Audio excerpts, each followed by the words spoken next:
से या फिर लोग इतना प्यार देते हैं, आशीर्वाद उनका है कि लोग ज्योति को देखना चाहते हैं, तो उतार-चढ़ाव तो लगा रहेगा और सबसे बड़ी चीज़ मैं इन सब चीज़ों से डरती हूँ। इंसान सोचता नहीं है, विचार नहीं करता है, तो ठीक है, इतना इतना इन सब चीज़ों को नहीं वो करती हूँ। अप एंड डाउन लगा ही रहेगा, लाइक कर दो और आगे भी हो सकता है कि और भी अप एंड डाउन देखने को मिले। और कोई और प्यार करे या ना करे, ये चीज़ हमेशा याद रखिए कि आपके माँ-बाप आपसे बहुत प्यार करते हैं।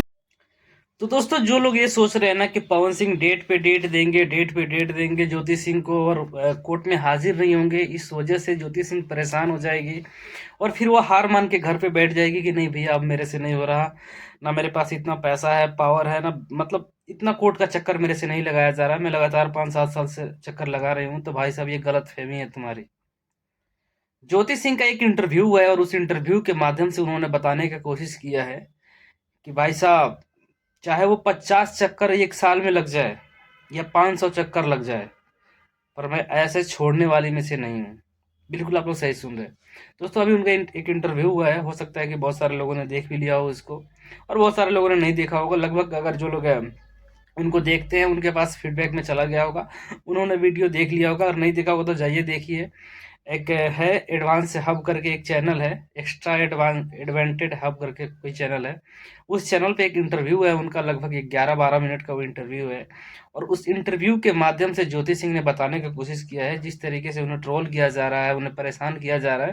क्योंकि देखिए, एक लड़की को ये परेशान ही किया जा सकता है, क्योंकि एक लड़की देखिए कितना चक्कर लगा सकती है यार, जिसके पास ना पैसा पावर कोई मत कुछ चीज़ नहीं है, अपने बाप के पैसे पे मेहनत कर रही है वो लड़की। ऐसा नहीं है कि उसको कोई कमा के दे रहा है या कहीं और से कोई बिजनेस है उसका, कुछ भी नहीं है। एक नॉर्मल फैमिली से ये बिलोंग करते थे। इनके पापा बिजनेसमैन में है, वो बात अलग है, लेकिन देखिए इनके पापा हैं वो अपने लिए है, क्योंकि उनके भाई भी हैं कई सारे, तो उनके लिए भी है। और अपने पापा के बदौलत वो लड़की आज लगातार 5 साल से केस लड़ रही है।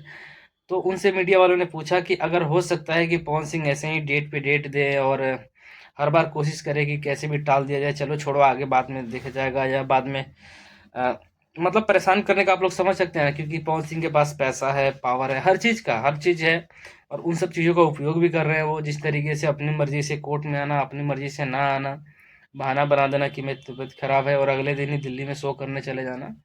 क्योंकि आप लोगों को पता होगा कि पीछे भी जब कोर्ट में हाजिर होना था तो ज्योति सिंह का इंटरव्यू भी आप लोगों ने देखा होगा कि वहाँ पे ज्योति सिंह ने बताया था कि इन मीडिया वाले ने पूछ लिया कि पवन सिंह क्यों नहीं आए हैं, या ज्योति सिंह के वकील ने भी बताया कि पवन सिंह, या वीडियो कॉल पे दिखाया गया कि उनके मुंह में वो लग रहा है, ऑक्सीजन लग रहा है और वो तबीयत से बेहाल है, वो नहीं आ सकते हैं। इन सब ऐसा न्यूज़ आया, लेकिन उसके अगले दिन या 2 दिन बाद ही दिल्ली में शो था आज तक का। वहाँ पे पवन सिंह दिखाई देते हैं और पूरे दहाड़ते हुए दिखाई देते हैं, कंफर्टेबल दिखाई देते हैं। ऐसा लग ही नहीं रहा था कि जिस आदमी के मुंह में ऑक्सीजन लग रहा है वो 2 दिन बाद उठ के एकदम से जाके ऐसा स्टेज शो में परफॉर्मेंस कर पाएगा या इस तरीके से बात विचार कर पाएगा लोगों से।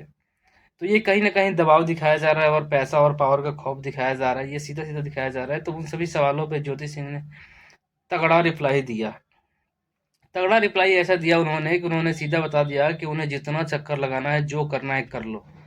लेकिन अगर वो ये सोच रहे होंगे ना कि ज्योति सिंह हार मान के बैठ जाएगी, बुढ़ापे में चले जाऊँगी, पर हार नहीं मानने वाली हूँ। हार मानने का सवाल ही पैदा नहीं हो सकता है।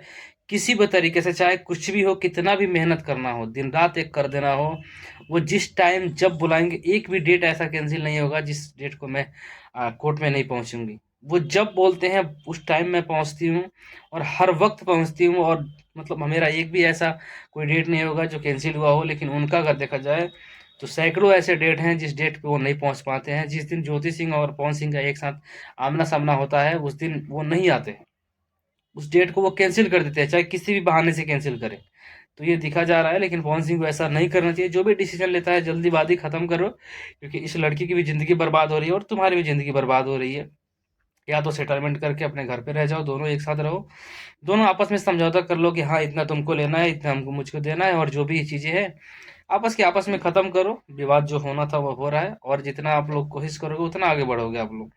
अगर पवन सिंह सोच रहे होंगे कि नहीं, मैं पैसा पावर की वजह से मैं 2-4-6 महीने में सब कुछ खत्म कर दूंगा, तो ये भी नहीं होने वाला है।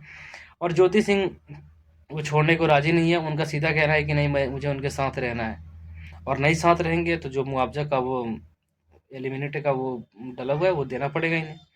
तो बस यही है, बाकी ज्योति सिंह हार नहीं मानने वाली है, ये कन्फर्म है। और आप लोगों का क्या राय है, कमेंट में जरूर बताइए कि ज्योति सिंह हारेंगे या पवन सिंह हारेंगे, ये दोनों एक साथ रहेंगे।